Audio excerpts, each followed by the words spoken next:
I've been dropped into a novel. And of course, it's one of those trashy melodramas about a mega-rich family, making me the story's ultimate chump. The first thing I see is the blindingly lavish penthouse office. Sprawling city views, mahogany desk the size of a car, the whole 9 yards. Before I can take it all in, a file folder is slammed onto the polished wood. Sign it. I look up. A perfectly made-up face, twisted with impatience, glares back at me. Isabella Reed, the daughter my family adopted. My sister, technically. Behind her, two stone-faced bodyguards stand like brick walls, radiating pure intimidation. In my upper field of vision, a semi-transparent feed of comments begins to scroll, a feature of this new reality I'm still getting used to. Here we go. The classic scene. The hero sacrifices his own company for his beloved Ethan. Isabella is such a queen. That power move is everything. Just sign it already, Caleb. What's the hold-up? It's just one resort. What's the big deal about helping a friend? Are you deaf? Isabella rapped her knuckles on the desk, the diamonds on her nails flashing. Ethan is waiting for this agreement to secure his financing. We're on a deadline.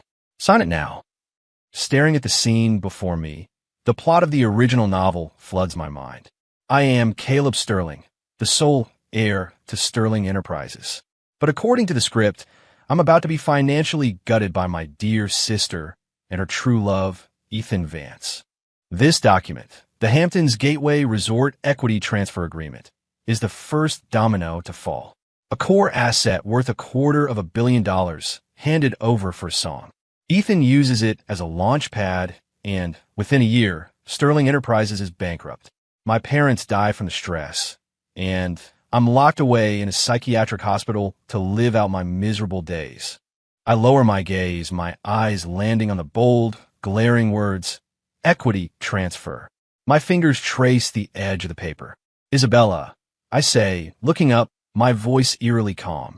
What does Sterling Enterprises pay you a year? She's clearly thrown off balance, then looks insulted, her voice jumping an octave. Caleb, what does that have to do with anything?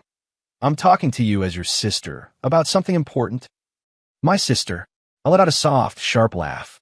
I pick up the agreement, weighing it in my hand. An adopted daughter with a $500,000 salary. Where do you get the nerve to use that tone of voice with me? The sole heir to Sterling Enterprises. The legal owner of a $10 billion fortune. Who the hell do you think you're ordering around? The comment feed explodes. WHOA. Did the hero wake up on the wrong side of the bed today? Adopted? I didn't know she wasn't a blood relative. She's complaining with a $500,000 salary. The way she talks, you'd think she owned the whole damn company. Isabella's face flushes a deep, blotchy red. Her breathing grows shallow. You, Caleb, you're being completely unreasonable. Ethan needs this opportunity. He's brilliant. He just lacks a platform. The Sterling family has more than enough to spare. Shouldn't we help him? Can't you be a little kinder, a little more generous? Kind, generous? I shoot to my feet, snatch the agreement, and slam it down on the desk in front of her. The impact echoes through the silent office with a loud crack. You want me to use a $250 million project, built with the Sterling family's blood, sweat, and money, to show off your cheap, performative kindness, to prop up the imaginary talent of your little boy toy. I take a step closer, so close I can see her pupils shrink in shock. Your brand of kindness, Isabella, is damn expensive. The feed is going wild. Haha, he's not wrong. $250 million, and she says it like it's nothing. Damn, his tongue is sharp today. That was brutal. How dare you? Isabella completely loses her composure. She screams, her hand flying towards my face. It's a practiced, familiar motion, but she doesn't know that the spineless fool of a brother who used to take her abuse is gone. I catch her wrist in a vice grip. The force is enough to make her cry out in pain. Then, as everyone watches in disbelief, I swing my right arm. Crack! The sound of the slap is sharp, clean, and deafening. It leaves a perfect crimson handprint on her pale cheek. I didn't hold back. Isabella stumbles backward, crashing to the floor. Her perfectly styled hair falls into disarray, and one side of her face begins to swell, the five-finger mark a shocking trophy. The comment feed hits a fever pitch. The slap, it's the slap, the heroine's signature move, but used by the hero. OMG, he knocked her on her ass. He actually did it. That sound was so crisp. My own face hurts just watching. Look at her face. She is completely stunned. I'm dying. The two bodyguards instinctively move forward, but I stop them with a single ice-cold glare that carries the unspoken weight of absolute authority. If either of you moves a muscle, I'll make sure your families can't even get a job bagging groceries in this city again. They freeze, paralyzed. Isabella clutches her face, staring up at me, her eyes a storm of shock, humiliation, and utter disbelief. You hit me. I ignore her. I bend down, pick up the scattered agreement, and under her horrified gaze, I begin to tear it. Riot. The $250 million agreement is reduced to shreds. With a flick of my wrist, I toss the paper confetti over her head. It rains down on her hair and shoulders, a final, calculated act of degradation. That was for my grandfather, and his father before him. I look down at her, my voice dripping with contempt. A backstabbing leech like you has no right to give orders here. The comment feed is a party. He tore it, $250 million just gone. The confetti toss, that is next-level savage. So humiliating, and I'm living for it. Bringing the ancestors into it, this guy is a legend. I press the intercom button on my desk, my voice now cold and clipped. Mr. Hayes, send in the team. The office door swings open and my executive secretary, David Hayes, enters followed by 6 security personnel in sharp black suits. They were clearly on standby. Mr. Sterling. I gesture towards the pathetic heap that is Isabella, still crumpled on the floor. My tone is devoid of emotion. Notify HR and the board of directors. Effective immediately, Isabella Reed is terminated from all positions within Sterling Enterprises and its subsidiaries. Simultaneously, freeze all her corporate accounts, credit cards, and access to the family trust. Without my personal, written authorization, she is not to touch a single cent of Sterling family money. Yes, sir, Hayes replies without a flicker of hesitation. Furthermore, I add, pausing for effect, compile all evidence of her embezzlement and the confidential corporate secrets she leaked to Ethan Vance. Distribute it to every member of the board, and then call the police. Isabella's face turns chalk white. Her lips tremble. How could you know? When did you? The comment feed lights up again. WHOA.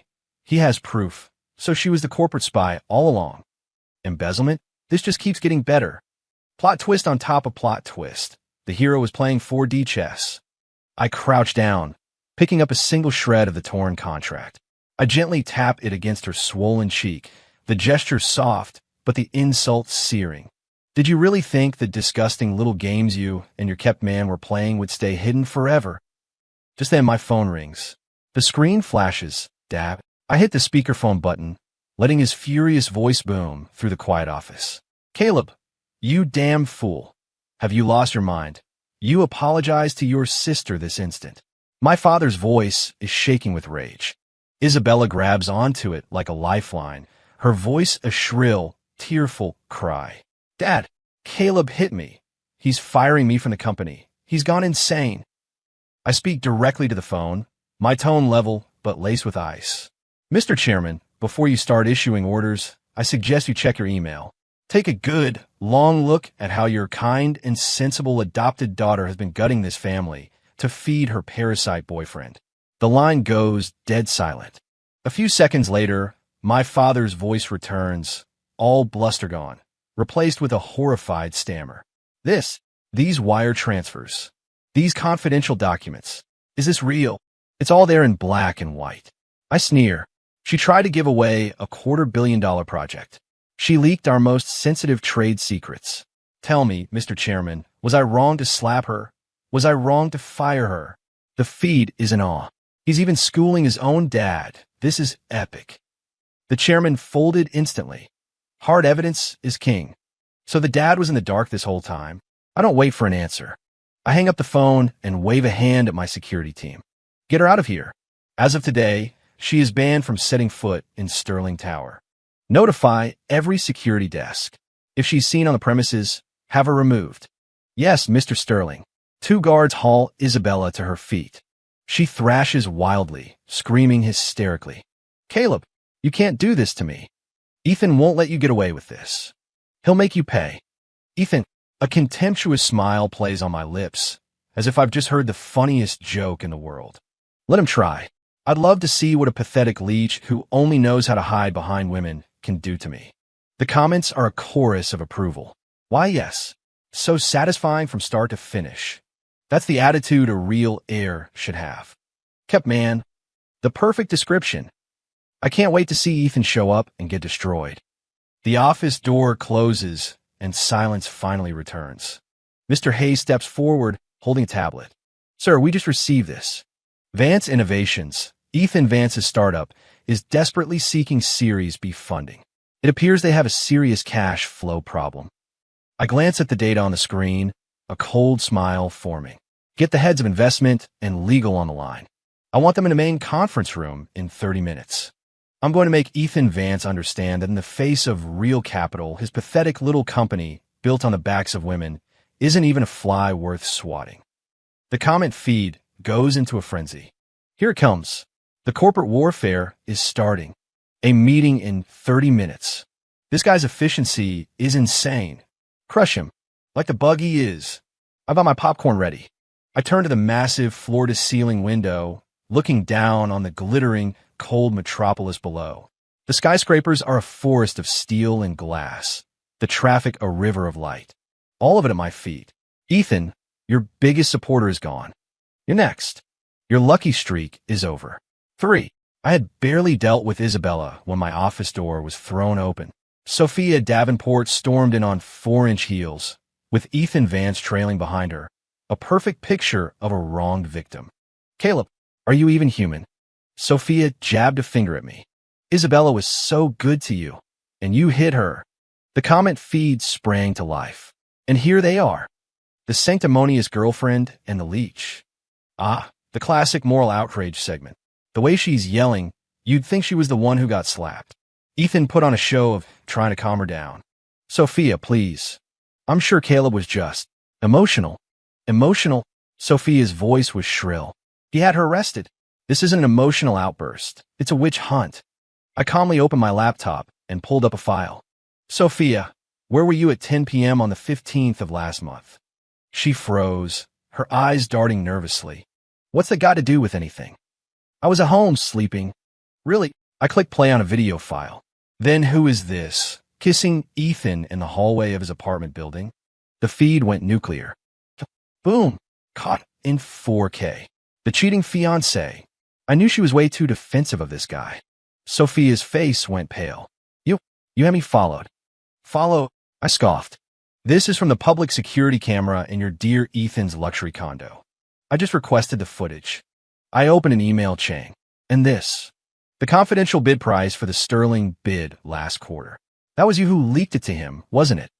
I didn't, she stammered, taking a step back. Do you need me to read the email you sent him out loud? I locked my eyes on hers.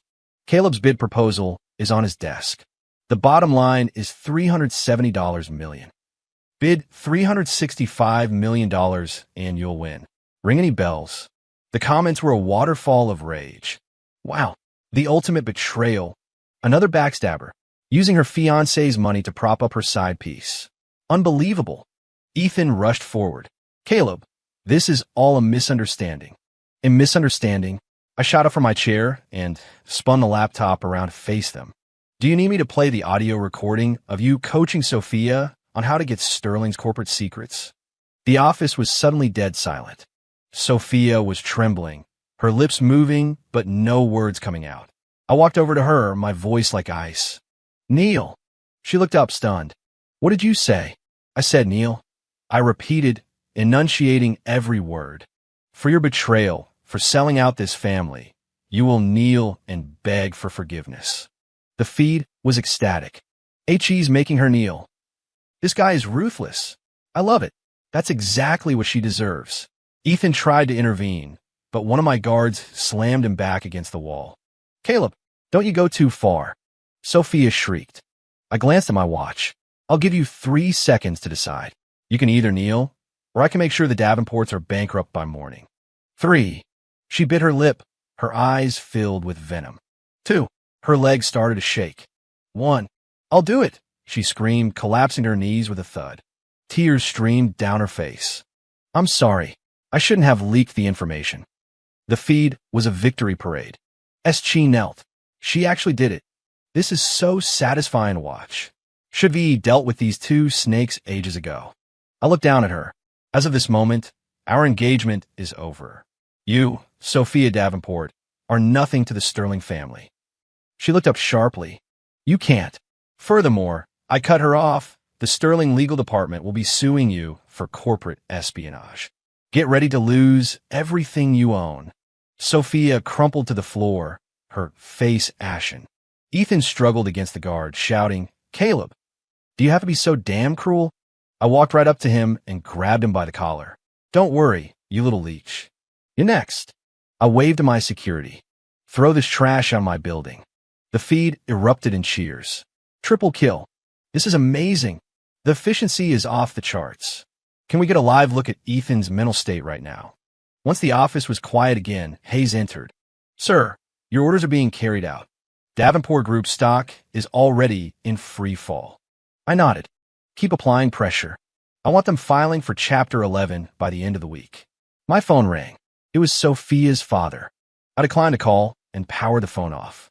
The comments were full of admiration. Doesn't even take his future father-in-law's call. Now that's a power move. The price for crossing Caleb Sterling is steep. Watching the security feed of the two of them being physically dragged out of the lobby, I allowed myself a cold smile.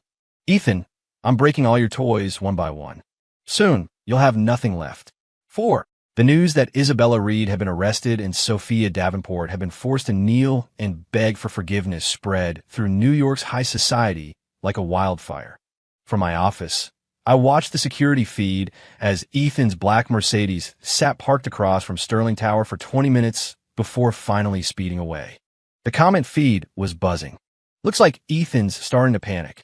He lost both his shields in one day. Of course he's panicking. Caleb works fast. This has all happened in a matter of hours. Mr. Hayes knocked and entered, his expression serious. Sir, Sloan from your security detail has been asking about your schedule for tomorrow. Sloan. In the novel, she was the treacherous bodyguard, the mole Ethan had planted by my side years ago. A cold smirk touched my lips. Leak her the itinerary for the site inspection at the new development tomorrow. Tell her I'll be going alone. Sir, that's too dangerous. Dangerous? I twirled a pen in my fingers. I'm curious to see what other tricks Ethan has up his sleeve. The feed lit up. He's setting a trap, luring the snake out of its hole. Sloan is so done for. I knew there was something off about that bodyguard. The next morning, I drove out to the development site by myself as planned. Sure enough, a black motorcycle appeared in my rearview mirror, the rider clad in black tactical gear. It was Sloan. I turned down a quiet, isolated service road. Just as I pulled over and pretended to check a map, the motorcycle screeched to a halt, blocking my car. Sloan dismounted with athletic grace, her combat suit hugging her lean frame. Mr. Sterling, fancy meeting you here. I leaned against the car door, a half smile on my face. It's not a coincidence. I've been waiting for you. Her expression flickered. Her right hand drifted instinctively toward her belt. In that instant, 4 black SUVs converged from both ends of the road, boxing us in. 8 elite security operators, my real detail, jumped out and surrounded us. Search her, I ordered flatly. 2 guards subdued Sloan, pulling a micro camera, a listening device, and a stun pen disguised as lipstick from her gear. The feed exploded. Caught red-handed. She was armed. They were going to do more than just spy. Ethan is playing for keeps. I picked up the stun pen and waved it in front of her face. Was Ethan's plan for you to use this on me? Sloan clamped her jaw shut, silent. Take her back to HQ. I got into one of the SUVs. Notify all executives. Full company meeting in 1 hour. An hour later, the largest conference room at Sterling Tower was packed. I had Sloan brought to the stage. In front of every senior manager, I displayed all the evidence of her treason. In March of last year, you leaked the corporate security layouts to Ethan Vance. In August, you altered my father's travel route, helping to orchestrate a car accident. Last month, you stole confidential files from the R&D department. With every charge, a wave of gasps went through the room. The comments scrolled furiously. She's not a bodyguard. She's a corporate spy. This is terrifying. How is Caleb even still alive? Ethan wasn't just trying to bankrupt them. He was trying to kill them. I walked up to Sloane and slapped her hard across the face. That's for your ingratitude. The Sterling family paid for your training, gave you a career, and this is how you repay us. I slapped her again with the back of my hand. And that's for your betrayal. You took a Sterling paycheck while working to destroy the company that signed it. The feed was loving it. The double slap, so satisfying. He's not holding back. Her face is already swollen. Traitors get what they deserve. Sloane finally broke down, sobbing. I'm sorry. Ethan made me do it. He made you. I laughed coldly. Do I need to play the audio of you offering yourself to him in exchange for a promotion in his new company? The main screen flickered to life, showing security footage of Sloane passionately kissing Ethan in his apartment. The room erupted. Call the police. I told the head of security. Charge her with corporate espionage and attempted assault. The comments cheered. Yes, arrest her. Let her rot in prison. Ethan's officially run out of pawns. This cleanup operation has been flawless. Just as the police were about to cuff her, Sloane suddenly broke free and lunged at me. Caleb, I'll kill you. I sidestepped, grabbed her arm, and threw her to the ground with a clean hip toss, my knee pinning her to the floor. I forgot to mention, I whispered in her ear, while you were playing spy for Ethan, I was training with special forces. The comment feed went completely insane. HLYS, he knows hand-to-hand combat. That takedown was smooth as hell. This guy is full of surprises. The police dragged the struggling Sloane away. I straightened my suit jacket and addressed the room. Effective immediately, the entire corporate security department is being restructured. Everyone will undergo a new background check. If you have something to hide, I suggest you resign now. After the meeting, Hayes brought me an update. Sir, Vance Innovations just announced a failure to secure funding. Their stock has plummeted over 30%. I looked out the window. Ethan's Mercedes was still parked across the street. Get a message to him, I said coldly. Tell him the game is just getting started. The feed was electric with anticipation. Ethan's about to do something desperate. At this rate, Ethan's not going to make it through the week. 5.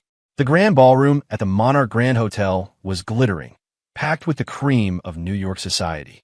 Ethan Vance stood at the center of it all, dressed in a bespoke suit that cost more than a luxury car, a limited edition watch gleaming on his wrist.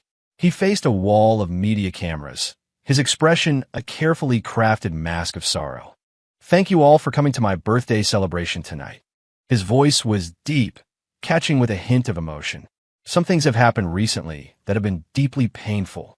I've always believed in leading with kindness, but reality can be disappointing.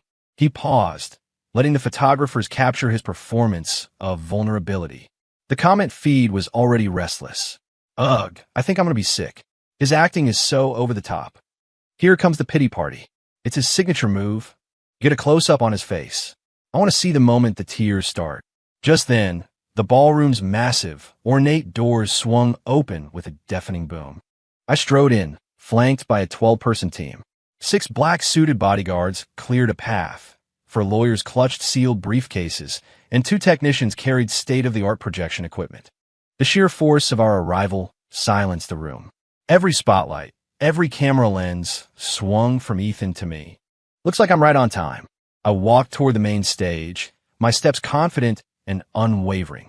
Mr. Vance, since you love putting on a show, how about I help you build a bigger stage? One where the whole city can see you for who you really are. Ethan's face went white, but he quickly tried to recover. Caleb, this is a private event. You're not welcome here. Security, get him out. A few hotel guards moved forward hesitantly, only to be frozen in place by a single glare from my security chief. I snatched the microphone from the MC's hand, my voice booming through the high-end sound system. Don't be in such a hurry. I'm here tonight to give you a birthday present you'll never, ever forget. I signaled my technicians. The enormous LED screen behind the stage flickered to life, displaying a close-up of Ethan's panicked face. First, let's listen to a fascinating recording. Ethan's voice, crisp and clear, filled the ballroom. Isabella, Caleb is a simple-minded fool. Just keep him sweet-talked and get me the resort project. Once it's done, I promise, you'll be the next Mrs. Vance. Sophia, you have to give me that bid price from Sterling. If you have to sleep with that old board member to get it, do it. I'll make you my wife, I swear. Sloan, find a way to drug Caleb. Make it look like an accident. Yes, use one of those untraceable neurotoxins. The comment feed absolutely detonated. He confessed. It's all him. Solicitation to commit murder. That's a federal crime. This man is pure evil. He even planned to poison him. Those 3 women were fools. He played them all. The ballroom erupted in shocked murmurs. Guests lowered their champagne glasses in disgust. Ethan lunged for the microphone, but my guards intercepted him, pinning him with a brutal efficiency. Patience. The main event is just beginning, I said with a sneer, switching the display. Here we have the complete money trail, showing how Ethan Vance systematically siphoned over $87 million from Sterling Enterprises, laundered through 12 shell corporations registered in the Cayman Islands. Every transaction was disguised, but no match for a real forensic audit. The screen filled with complex charts, wire transfer records, and flowcharts marked with damning red arrows. The blatant criminality made the seasoned business leaders in the room gasp. And there's more. I switched to the next set of evidence. Forged contracts bearing his signature, fabricated financial reports, and his masterpiece, the complete written plan to have a private doctor inject me with a neurotoxin detailed down to the dosage and injection site. The feed was a blur of frantic text. Poison. This is premeditated attempted murder. He's a monster. He deserves the chair. This evidence is airtight. Ethan Vance is finished. How did Caleb get all of this? He's a genius. Ethan finally snapped. He broke free and charged at me, screaming, Caleb, I'll kill you. I swear to God, I'll kill you. One of my guards delivered a vicious sidekick that sent him sprawling onto the plush red carpet. He curled up in a ball, his expensive suit now stained and ruined, all traces of his former elegance gone. I walked slowly towards him and looked down. You pathetic leech. Is this enough evidence to put you in a cage for the rest of your life? At that moment, the ballroom doors opened again. A team of police officers marched in, led by a detective from the FBI's white-collar crime division. Ethan Vance, you are under arrest for charges including embezzlement, corporate espionage, and conspiracy to commit murder. The comments went into a celebratory frenzy. The arrest. Teach you why we're arresting him on the spot. Justice. This is the most satisfying thing I've ever seen. I could watch this on a loop forever. The timing is perfect. As the handcuffs clicked shut around Ethan's wrists, he started laughing like a madman. Caleb, you think you've won? The people behind me. They won't let you get away with this. Their power overseas. I leaned in close, whispering so only he could hear. You mean your backer with the secret account in Zurich? My apologies. All his assets were frozen yesterday by Interpol. By the way, I hear he's enjoying the hospitality of a federal prison right now. The manic look on Ethan's face vanished, replaced by a chilling, primal fear. For the first time, he looked truly hopeless. The comments were stunned. He had a bigger fish behind him, and Caleb got him too. This wasn't just revenge. This was a complete extermination. Flawless victory. This is legendary. I stood up straight and raised a glass to the stunned audience. Thank you all for witnessing this important moment. As of tonight, Sterling Enterprises begins a new chapter. Let this be a warning to anyone who thinks the Sterling family is an easy target. This will be your fate.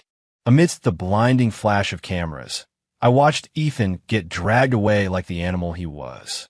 The reporters swarmed, broadcasting his utter humiliation to the entire world. The comment feed was a unified chorus. Live streamed to the world, the ultimate social execution. This is how you destroy someone, body and soul. Congratulations to our hero for taking out the trash. This will be the #1 trending topic for weeks. That night, hashtag Ethan Vance arrested, hashtag scumbag of the century, and hashtag Sterling Enterprises dominated every social media platform. The Sterling Enterprises stock price surged 15% at the opening bell, adding nearly $1 billion to our market cap in a single day. I stood by my office window, watching the city lights glitter below. Mr. Hayes delivered his final report of the evening. Sir, all of Vance's domestic assets have been frozen. Vance Innovations has officially declared bankruptcy, and we've just received confirmation from Zurich that his offshore accounts have been seized. I swirled the deep red liquid in my wine glass.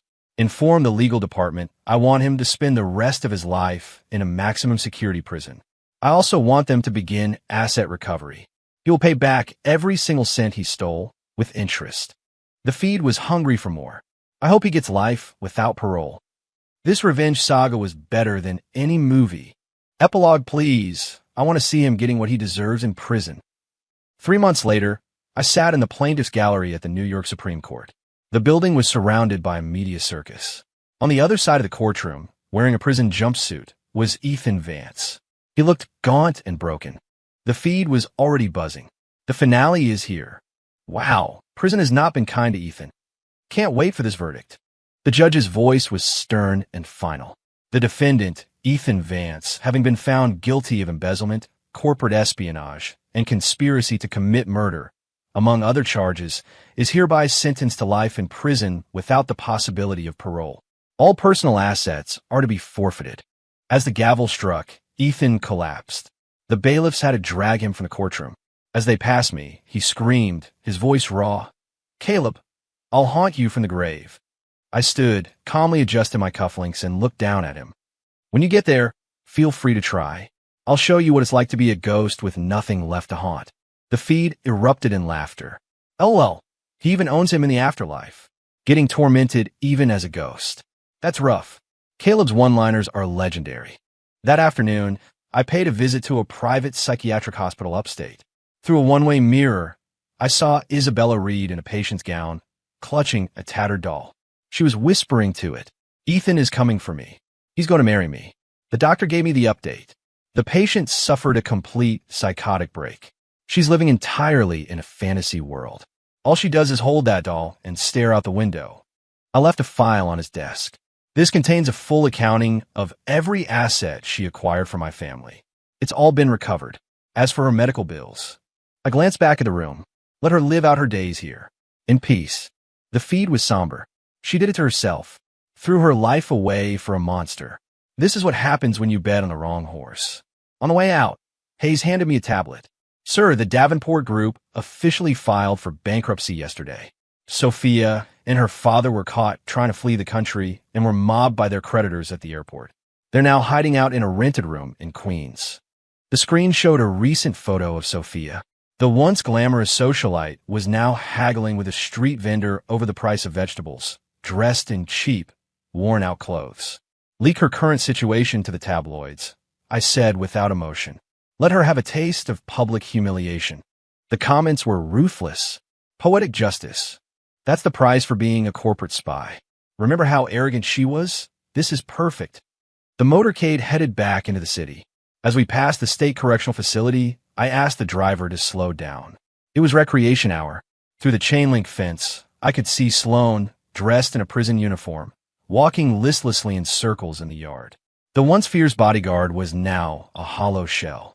A guard recognized my car and approached. "She's been quiet since she got here. Tried to kill herself last month, but failed. Now she just sits in her cell all day." I gave a slight nod. "Watch her. Don't let her die. She needs to pay for what she did." The feed was reflective. A story of villains and consequences. You can't feel too sorry for them. They made their choices. Caleb's revenge was absolute. No loose ends. Back at Sterling Tower, employees lined the lobby to welcome me. I went straight to the top floor boardroom, where the board of directors stood as I entered. Effective immediately, I am formally assuming the role of chairman of Sterling Enterprises. I placed the signed documents on the table. First order of business, restructuring this board. I read 7 names from a list. The gentleman I've just named will resign immediately.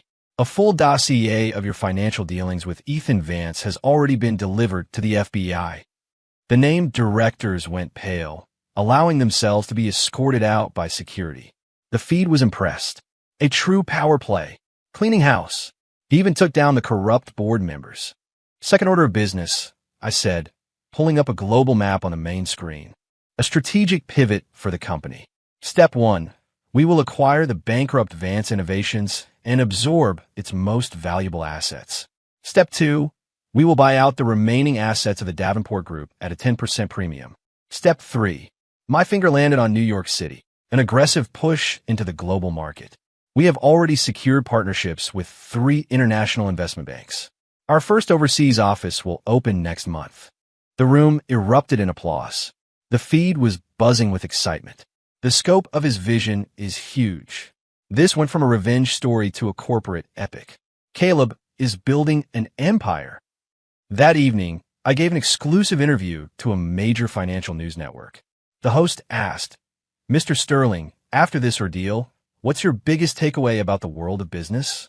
I looked straight into the camera. Business has always been survival of the fittest. But my message is this. I leaned forward slightly. Anyone who mistakes the Sterling family for a soft target will pay the price. Just then, there was a commotion off camera. A producer whispered awkwardly to the host, "It's Sophia Davenport. She's at security, demanding to see him." I turned my head slightly toward the producer, my voice flat and clear enough for my microphone to pick it up. "Tell her to get lost." After the interview, I stood on the rooftop of the newly completed Sterling Global Headquarters. It was the tallest building in the city, the entire glittering expanse laid out at my feet. Mr. Hayes brought me the latest report. "Mr. Sterling, our market cap has increased by 200% this quarter. We've officially broken into the Fortune 100. I took the report, my gaze sweeping across the endless city lights. "Tell the department heads to be ready for a meeting tomorrow morning, 8 a.m. sharp. The agenda is our global strategy for the next decade." The comments were filled with hype for the future. The king on his throne. From near ruin to global domination. What a story. Can't wait to see what he does next. As the night deepened, I stood alone by the window. In my hand was a confidential letter from Interpol, thanking me for the intelligence that helped them dismantle an international financial crime syndicate. I fed the letter into a shredder, raised my glass, and toasted the sparkling city below. The old era was over. A new one was just beginning.